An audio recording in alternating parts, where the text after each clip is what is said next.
So, kilala niyo ito? Yan po ang NBI head or director ng Region 11. Si NBI Archie Albao. Yan naman naka-white. Yan na si Atty. Torion, na abogado ng Nicky Buloy. Kaya ako pinapakita, sila po yung nag-grade or pumasok dyan sa loob ng Kingdom of Jesus Christ. At kanila daw inikot-ikot yan, wala daw silang nakita. Wala kayong nakita. Pero, well, wala talagang nakita kasi walang nahuli. Ngayon, ang tanong lang naman ito. Totoo ba, NBI, na malapit kayo sa mga Duterte at Kibuloy? Nagtatanong lang. Kasi alam niyo bakit? Napansin ko po dyan sa coverage na yan na parang welcome na welcome ang NBI sa compound ng Kingdom of Jesus Christ. Parang komportable yung mga taga-kingdom, yung mga tao ni Kibuloy sa NBI. Bakit? Pero pagka-pulis, parang galit na galit sila sa pulis. Dinidenounce ang pulis.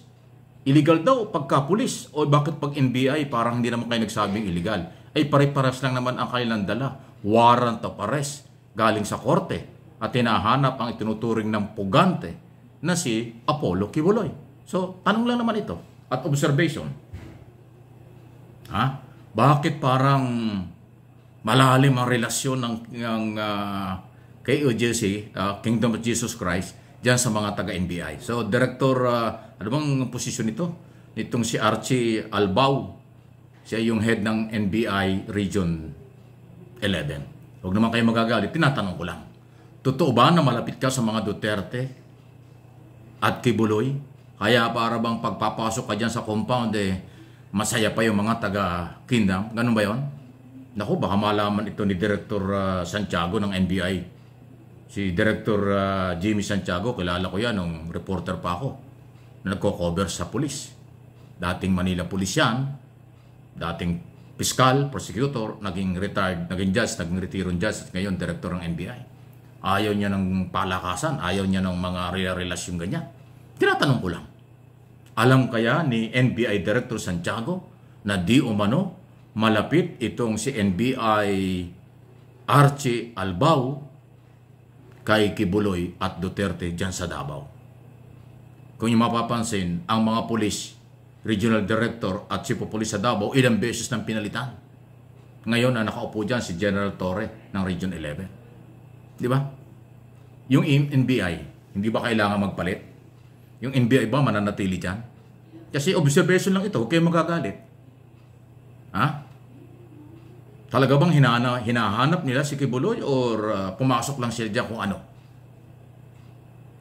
Pinareceive lang daw yung warrant of arrest At parang tuwan-tuwa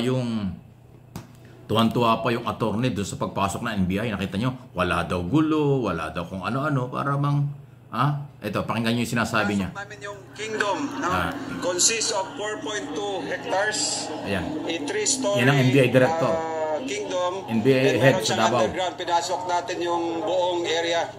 And so far, wala naman tayong nakitang mga akusado, including Pastor Kibuloy. Hindi pa natapos ang pag-iikot sa compound dahil yun po yung ano. Yun po yung ano. Sila sa amin. Ito yung attorney. No need to show force, no need to bring Armalites, no need to bring a lot of helicopters. So ayan, no? Ng KOJC members. Ang pinapalabas ng attorney Torion, pag NBI, ay wala daw mga Armalite, walang mga chopper o kung ano man. Pero pagka yung NBI, ganun lang. O, di ba? So, yan yung pagkakaiba. Di ba? Nuulit ko, tanong lang, bakit pag NBI ang pumapasok sa kanilang compound, welcome pa at saka magandang-maganda ang pakikitungo at hindi sila nagagalit? Di ba? Pero bakit ay pulis, gigil na gigil sila, dinidenounce nila, pinapagalitan nila, harassment daw. Ginugulo daw sila, pinakikialaman daw sila. Yan ang mga bintang nila pag pulis. Pero inuulit ko rin, iisa lang naman ang layunin ng pulis at ng NBI, ipatupad ang court order. Warrant of arrest sa tinuturing ng puganteng si Kibuloy, sabi ni Pangulong Marcos at ni Secretary Abalos. Di ba? Kayo pong mga nanonood, nakikinig, anong tingin nyo dyan? Kasi hindi ho nawawala yung issue. Baka akala ni NBI Archie Albao ay hindi alam ng mga taga Maynila. Baka akala niya hindi alam ng maraming media na siya ay malapit kay Kibuloy at Duterte noong araw pa. Makaka-apekto kaya yon sa implementation ng warrant of arrest? Ano ang epekto nun sa paghahanap sa isang puganting Kibuloy kung ang NBI ay malapit sa kanya before at siguro hanggang ngayon? Ay yung pulis hindi malapit kasi yung mga dating malapit na pulis kay Duterte at Kibuloy, wala na, pinagsisibak na, pinagtatanggal na sa Davao. Ang nandiyan dyan, hindi malapit kay Kibuloy at Duterte, iyan si General Torre.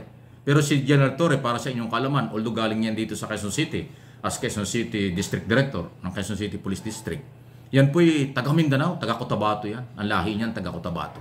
Hindi ako nakakamali. So, taga Mindanao yan. At yung bagong Chief of Police, na si Marantan ba yun? Yung Colonel na involved dun sa matinding encounter dyan sa Quezon Province, ilang taon na nakakalipas. Survivor yan dun sa kaguluhan sa Quezon Province noon. Na-encounter, marami ang nasugatan doon, may namatay pa. Pero survivor yan. Siya ngayon, hindi yan maka Duterte, hindi rin yan maka Kibuloy kasi bago yan. Galing yan sa Metro Manila, Luzon, especially ang Southern Tagalog, bago napunta ng Davao. So yun ba yung pagkakaiba? Malamang.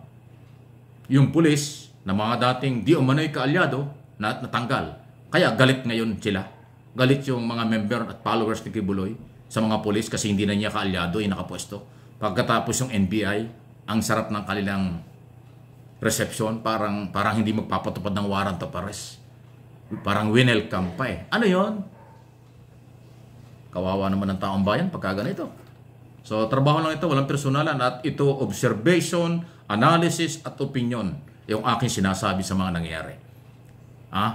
Kaya ikaw NBI Archie Albao, sumagot ka at magpaliwanag ka. Totoo bang malapit ka sa kanila? Ayan. Okay, yan. So, kung hindi naman, hindi.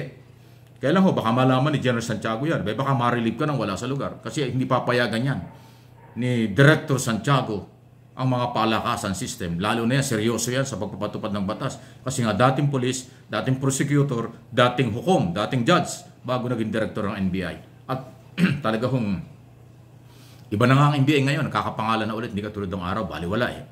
Dahil kasi, ewan ko kung anong ginawa nila.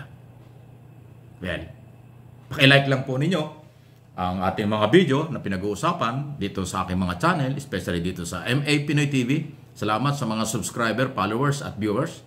At doon sa isang channel ko pa, Mike Abi Opinions. Basta i-like lang po ninyo mga video, makakarating na po yan sa ating mga kababayan. Yung hindi po, yung notification lang, yung pag pinindit nyo yun, subscribe, tapos lalabas nyan yung notification, yung all ang pindutin nyo para lahat ma-monitor po ninyo. Ayan. Okay? So, issue lang po ito, nagtatanong lang. Parte ng ating pagbibigay ng opinion at analysis sa mga kaganapan dito sa ating bansa. Batas ay dapat umiral.